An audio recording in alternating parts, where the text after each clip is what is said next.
Look, Flávio Bolsonaro, ally, militia, I've heard that somewhere before. And also with the Red Command, with people well placed within the spheres of power. From Rio de Janeiro, where he was arrested, Rodrigo Bacelar, then a state representative and president of the Legislative Assembly, was arrested. At the same time, there was a case in the Superior Electoral Court that declared his removal and ineligibility, as well as the governor of Rio de Janeiro's removal and ineligibility, also for electoral crimes. And at the same time, this investigation is ongoing. A man was also arrested who is also an ally of Claudio Castro, who threw money out the window when the police went there to get him to carry out a search and seizure and arrest him. He threw a lot of money out the window. He was also one of Claudio Castro's special advisors. He is also under arrest. Now the police even have a line of investigation. You know that situation that happened in Morro da Pena and Morro do Alemão, where, if I'm not mistaken, 120 people died, or was it 121 people among whom there were criminals? There were, but there were also people who weren't criminals. So there's a line of investigation that says that was done to eliminate witnesses to benefit the Red Command. Excuse me? Exactly that. And all of this here, according to Federal Deputy Claudio Castro, is a true criminal organization led, among others, by Flávio Bolsonaro, which goes from bid rigging, embezzlement of public funds, involvement with militias, involvement that benefits the Red Command. And besides the situation in federal hospitals in Rio de Janeiro, where during the Bolsonaro administration, guess who was in charge and politically responsible for those hospitals? Flávio Bolsonaro, and that there was a major corruption scheme going on inside. Who said that? Tony Di Paula. He made a specific video to talk about this. And this appellate judge, the president of the Court of Justice who just took office, is bringing everything to light and is doing a thorough investigation. And he found out, for example, that 730 million before Claudio Castro stepped down, which was not accepted. Actually, neither his resignation nor his stepping down was accepted because the Superior Electoral Court, in fact, published the ruling. He was removed from office and is ineligible. Before that, he distributed 730 million to his political allies from the public coffers of Rio de Janeiro. That's why the Legislative Assembly of the state of Rio de Janeiro held a rushed slapdash election to choose the new president of the Legislative Assembly, Douglas Ruas. Douglas Ruas is also part of this political group here and this alliance, these people here. What was he elected as president of the Legislative Assembly of Rio de Janeiro now? And what did they rush to do?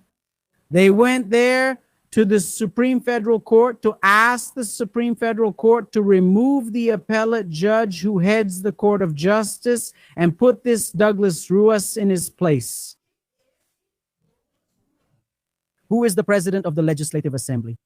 Because according to the Constitution and according to electoral law, in fact, the line of succession when someone leaves a position in the executive branch, for example, in this case, the governor, if the governor leaves, the vice governor takes over. If there is no vice governor, the president of the Legislative Assembly takes over. If there is no president of the Legislative Assembly, in this case, there wasn't because he was arrested. Takes over what? The president of the Court of Justice. And that's why today, as governor of Rio de Janeiro, it's the president of the Court of Justice. Now, Douglas Rua comes in and says he was elected president of the Legislative Assembly in place of Rodrigo Bacelar, who was arrested. And he wants to take over then in that line of succession. And he wants the Supreme Court adopt this measure. The Supreme Court will not. Well, Andrea, but this line of succession is in the Constitution, but that window has already closed. The line of succession already occurred without a Legislative Assembly president, so the Court of Justice president takes over. So they won't revisit that act. They will stick with this situation, even for the sake of convenience. Administrative cost efficiency. It's even cheaper for the public coffers. Because if another governor comes in, he will set his own rules, he will put his own people in, he will do everything his way, undoing everything that's being done. And that's a loss for the public treasury and an administrative loss as well. So the Supreme Court won't do it. What happened? What was the response in this context? The Superior Electoral Court then published the ruling. Finally, right?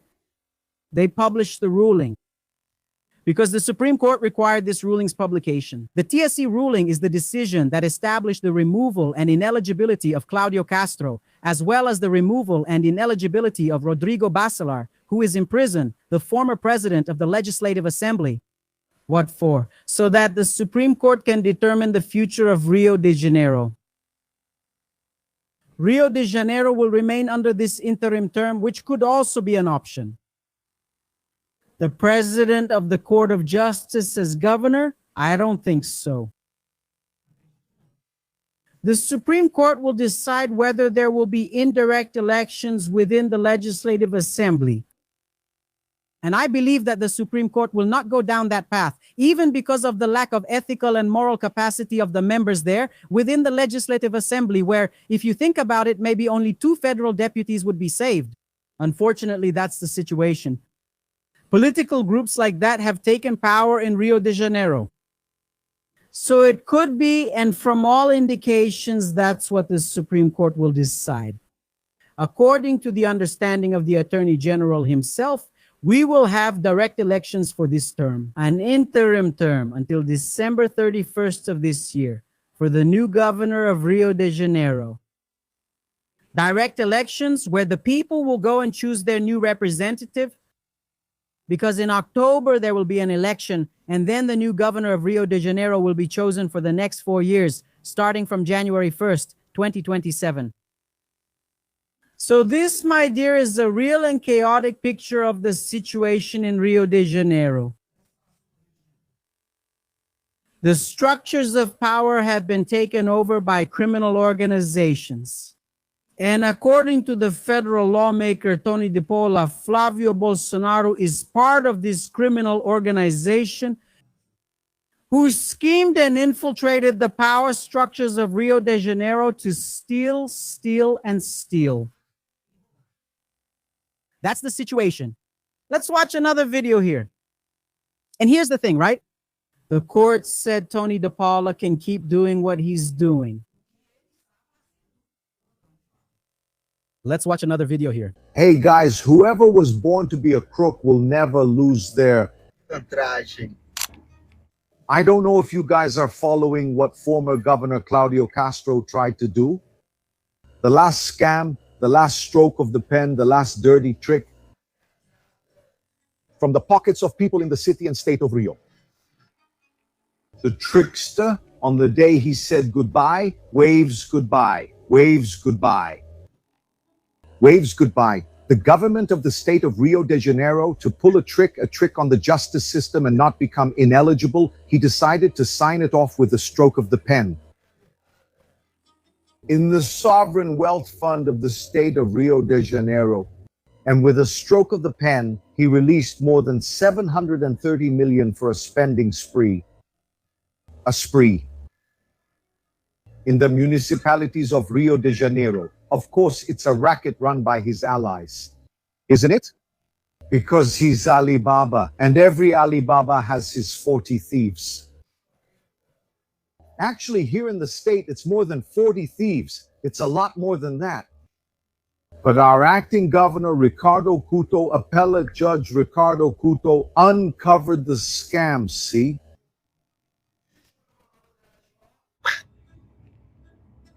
He held back our sovereign wealth fund. That's it. Not much of a fund, right? They've nearly spent it all.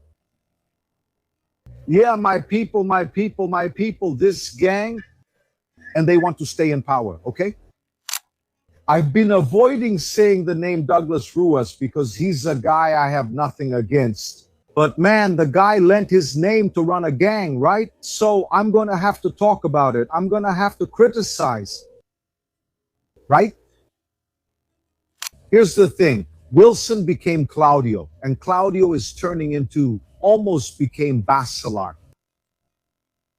But he's turning into Douglas Ruas. And in the middle of all this is Flávio Bolsonaro, because it was he and his family who recommended Wilson, Witzel smoothed Bacalar's path, and now they're recommending Douglas Ruas. I'm going to have to sing again. I'm going to have to sing. I'm not a singer, but I'm going to have to sing. Yes, shout, stop thief. The real criminals aren't in the slums. Some are in Brasilia. In fact, they wear robes. I answer this question by making it very clear that I can't be against effective police action against organized groups trying to take over territories.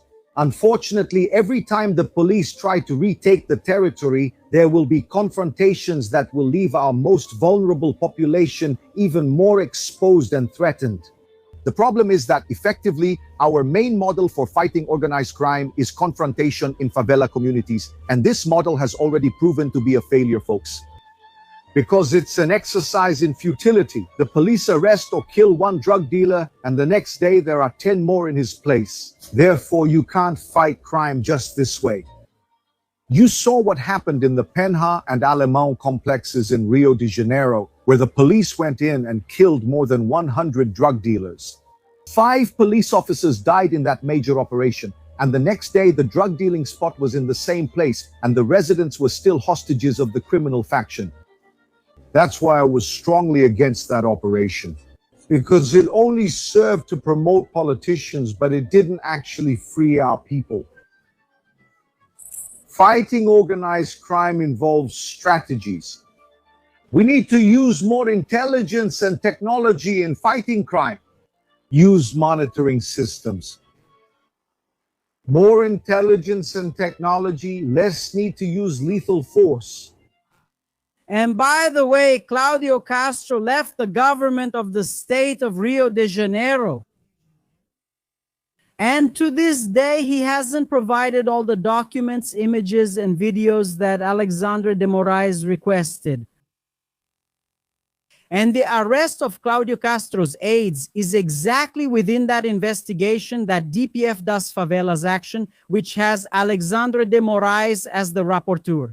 In which, I repeat, one of the federal police's lines of investigation is the protection Claudio Castro's government gave the Comando Vermelho, including killings meant to erase evidence.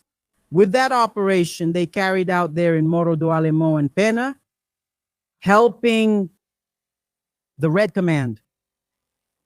Remember that robbery that was supposed to be perfect? The criminals were even having a snack in the house. The residents were out of the house. They were robbing with complete ease, totally at ease. The problem is that the police showed up. The cameras were off and everything was ready. They were so relaxed that they weren't even wearing gloves. When the police arrived, they tried to take what they could, but they left a lot behind and left fingerprints. Now the police are collecting the fingerprints, and they will find out all of their names. I'm talking about Claudio Castro's gang, yeah. Now, the police, represented in this case by the new acting governor, Ricardo Pucco, appellate judge Ricardo Pucco, president of the Court of Justice, are already going through contracts over 1 million reais with a fine-tooth comb. Do you know how much all of this is worth? More than 80 billion reais will be investigated combing through contracts. So it's all going to come crashing down. It's all going to come crashing down. Besides the dismissals, there have already been more than 200 dismissals. Those guys were just playing around in the state government. It's Claudio Castro's gang that now wants to return to power. Yeah, they have a candidate. Yeah, it's the PL crowd, the morality crowd. Godfather and family, just like for Godfather and family, and my wallet. Okay? This group left their DNA, their fingerprints everywhere. And now, my brother, the jig is up.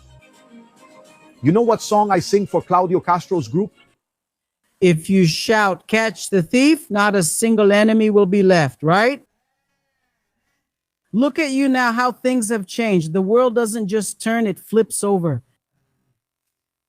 Put this up. Flávio Bolsonaro, you're not fooling anyone.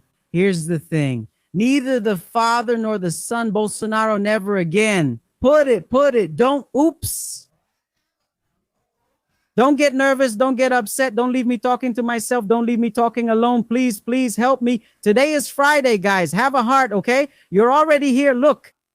Have you joined yet? Here? the WhatsApp group so you don't miss anything. Join here so you don't miss anything, because sometimes I post something and you don't see it and you miss out. And YouTube really isn't notifying people much. So join the WhatsApp group here. Don't be silly. Let's move forward. People who attract others come, people come. I've explained this here. I've already explained this situation, and a lot of comments still mention it. So I'm going to explain it again, okay? The sale of rare earths, right? From the state of Goiás, Ronaldo Caiado.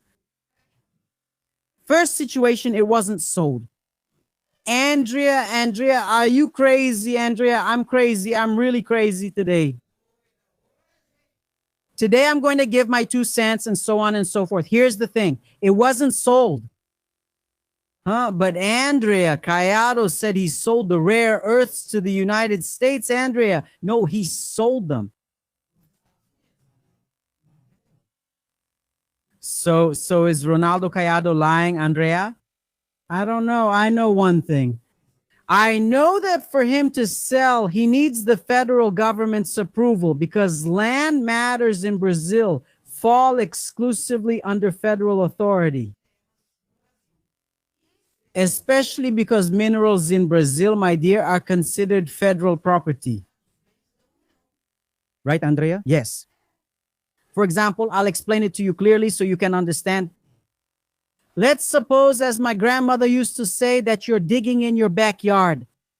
Because this has already happened, you know, folks. It's true. Let's suppose you're digging in your backyard, that you're making a hole for a cistern. Or maybe you're making a hole for an artesian well. Can you do that, Andrea? Yes, you can. You have authorization, right? You can. You're digging and suddenly some black stuff comes out. Oil? Is the oil yours? I'm asking you the question. Is the oil yours? No.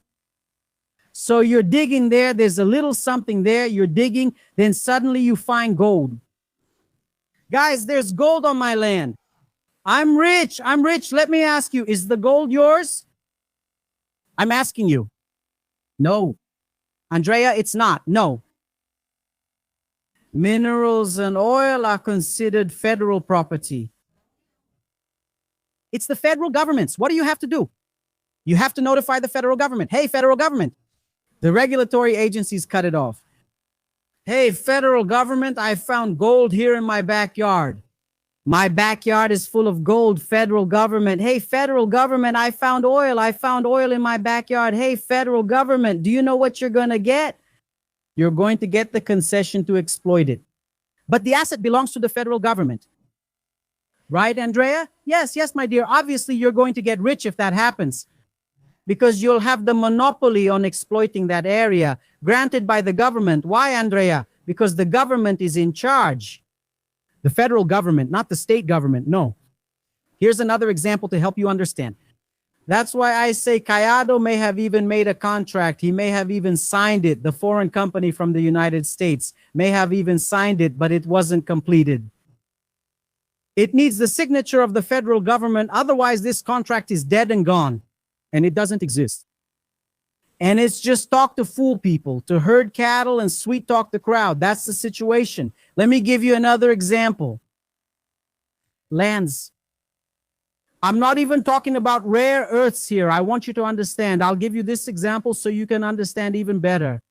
Rare earths are even more serious. The legal regime and legislation are stricter. I'm going to talk about regular lands. Large rural tracts, big areas. Let me ask you, if a foreigner comes, a big one, a company, a foreign woman, and wants to buy land here in Brazil, can they buy it? I'm asking you, can they or can't they? Andrea, I know a foreign company, a group of foreigners who have land, who bought land exactly. He can buy it, but for that, what does he need? Authorization from the federal government, otherwise he can't buy it.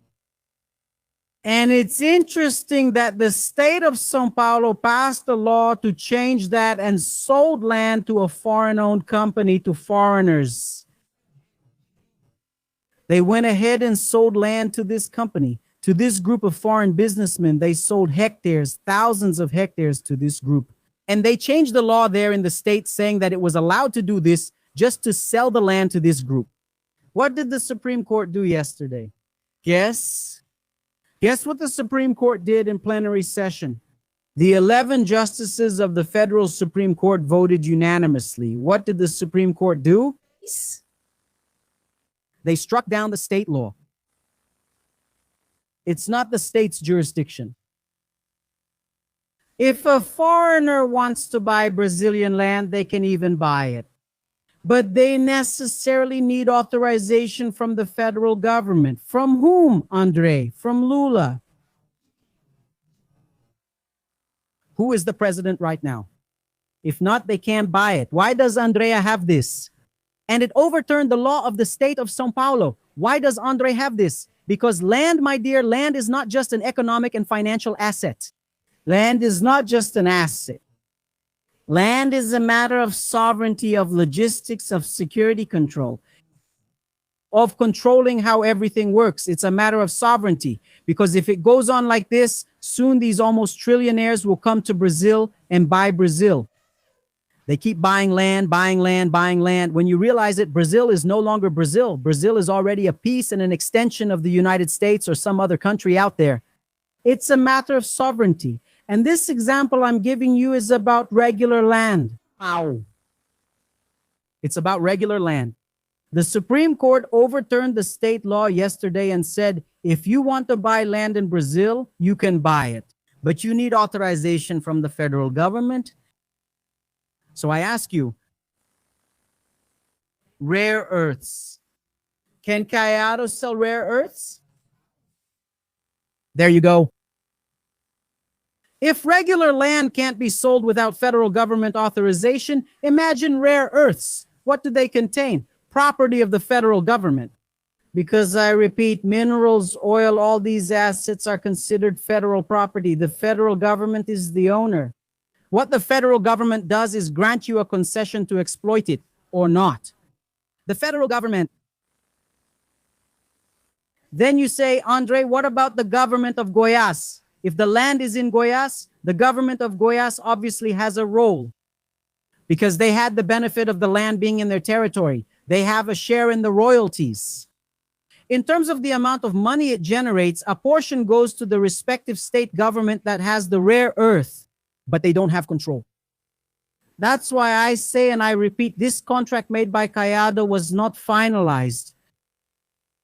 There's still at least 3 to 6 months left for it to be finalized. And where is it going? To Lula's desk. And it's Lula who will sign or not authorize it.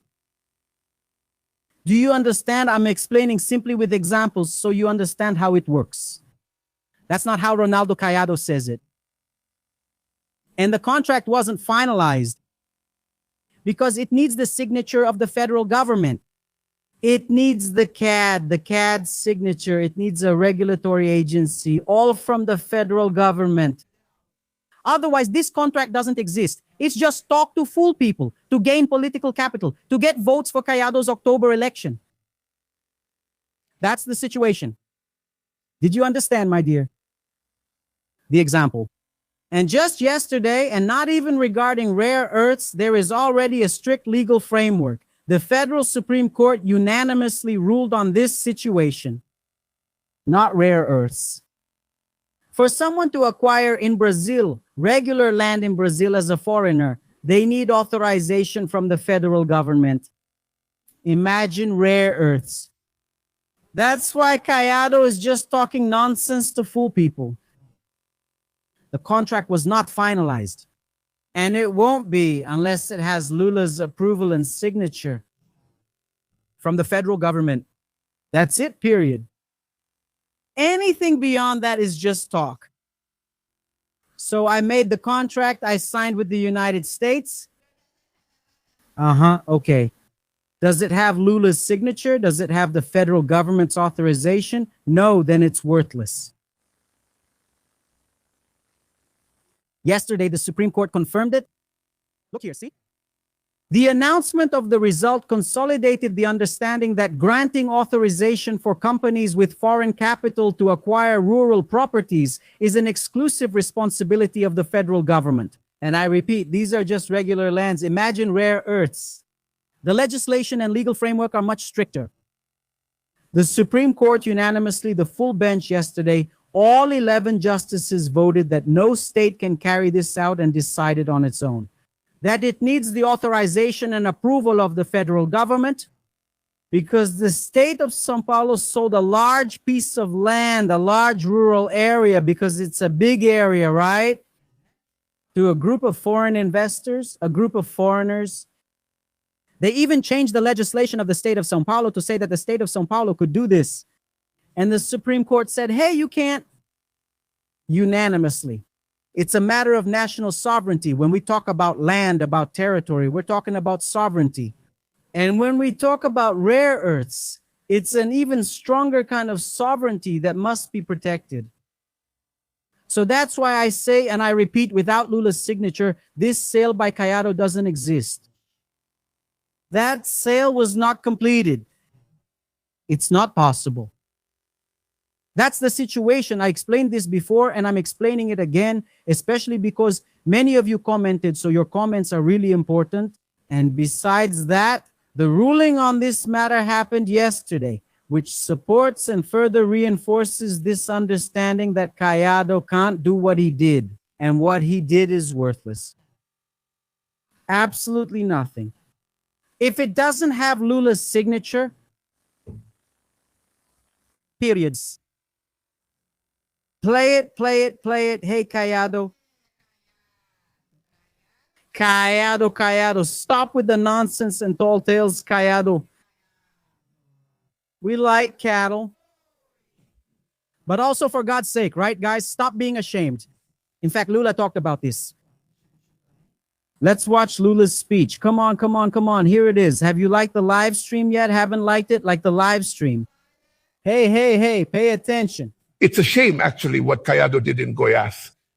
Caiado made a deal with American companies granting concessions over things he has no authority to grant because they belong to the federal government. So if we all stay alert, Demorio, if we all stay alert, Eduardo, these people are going to sell Brazil, and we can't allow it. You know, after they've taken our gold, after they've taken our silver, after they've taken our diamonds, after they've taken our forests, what more do they want? What about those Brazilians who have an inferiority complex, who act like mutts, who go to Brazil, who go to the United States to ask Trump, you know? To invade Brazil. Who go and promise to give Trump things that, you know, anyone with self-respect wouldn't offer. And are we going to allow that? No, we are not going to allow it. But now there's a catch. Lula needs to be wise and take advantage of this interest in rare earths. Because let me tell you, it's not just the United States that's after our rare earths. Japan has already approached Brazil, and the United Kingdom has already approached Brazil. Everyone wants our rare earths. Why, Andrea? Because Brazil is the country with the second largest rare earth area in the world. It's second only to China. In fact, I told you that the project, there was a bill this week that was being processed, and that included the possibility of creating Terrabras. Isn't there Petrobras, which does the extraction, the exploration of oil, which is a mixed ownership company linked to the federal government, where the vast majority of shares belong to the federal government? That's why Lula chooses his own, chooses directors, chooses his own president, by the way, of Petrobras. It's because of that, where there is a certain capacity for control, command, and interference in a situation that is very important. That's right. They put it there to create Terrabras, which would also be a mixed ownership company that would explore this activity. I heard that this was removed. And that Lula is considering whether it's better to create Terrabras or not, or make use of the circumstances in another way. What does Lula have to do? Is it to close the market, Andre, to foreigners? No. Lula has to open the market, but bringing what? Industry and technology to Brazil. Do you understand? Because otherwise, what will happen? These countries will come to Brazil. They'll take the rare critical minerals at a dirt cheap price, take them to their countries, enrich those minerals, and then sell them back to us, costing 100 times more. What does Lula have to do? Make the right deal. Look, you can explore because, as I said, it's a national asset and it's the government that grants the concession for private companies to explore it. I'm going to give you the concession so you can explore this critical mineral here, this rare earth here. But what are you going to have to do? You're going to have to not only extract it, but also process this mineral here in Brazil. We want to learn and understand how the extraction works, how the processing is done, and how these minerals are applied in industries here in Brazil. And you can take some of it, but the rest stays here for us to explore, creating what? Jobs, cutting edge technology, industrialization, and development for Brazil. That's what Lula has to do. And that's what Lula is trying to do. And not like Ronaldo Caiado, an American government bootlicker who's kind of doing what Flávio Bolsonaro said he would do if he were elected president. He would hand it over to the United States. That's what Flávio did. It's what Ronaldo Caiado tried to do. And I repeat, it won't happen the way he's saying it will. And this contract wasn't finalized because necessarily if it doesn't have the signature of the owner of this asset, which is the federal government, the contract is invalid.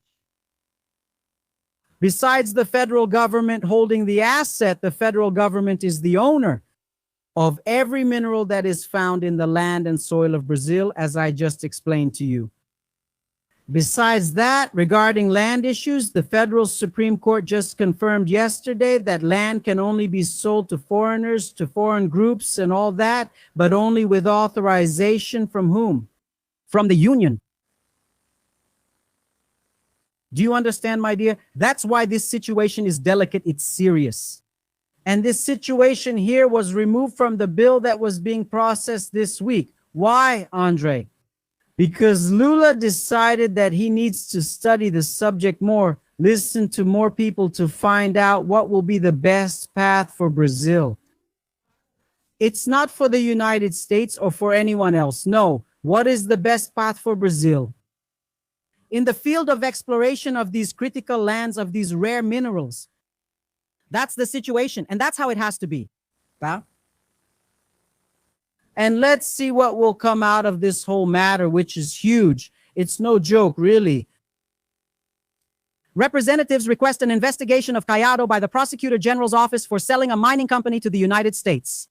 Several representatives there then took the matter to the federal Supreme Court regarding this situation. Because Ronaldo didn't tell the whole story. Caiado didn't tell the whole story about how it actually works. For real, like I'm telling you. That's why I even ask you to share this live, because there are a lot of people who don't know anything. Nothing about what I'm saying here. And they need to know, regardless of whether they're right wing or left wing, guys. People need to understand and know how it works. And what's the most important thing about all of this? To bring the best to Brazil. Development and technology. Industry, income, employment.